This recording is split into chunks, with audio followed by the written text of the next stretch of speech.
Hello everyone, welcome back, and you are watching my YouTube channel Technical World. Today in this video I'm going to show you how to fix unable to download app on iPhone and iPad in iOS 14.15, iOS 15.1 and iOS 15.1.1. So without wasting any time, let's get started, and before start please don't forget to subscribe. The first thing that we have to check the iPhone storage. To check that, first we have to go to settings, then tap on general and tap iPhone storage and make sure that iPhone is not running out of space, mean you have enough free space to download and install app on your iPhone.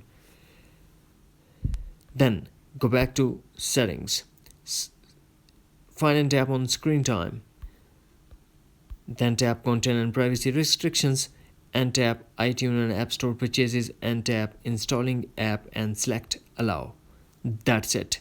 Hopefully friends, you found this video helpful, so please don't forget to subscribe, like and share with your friends and family.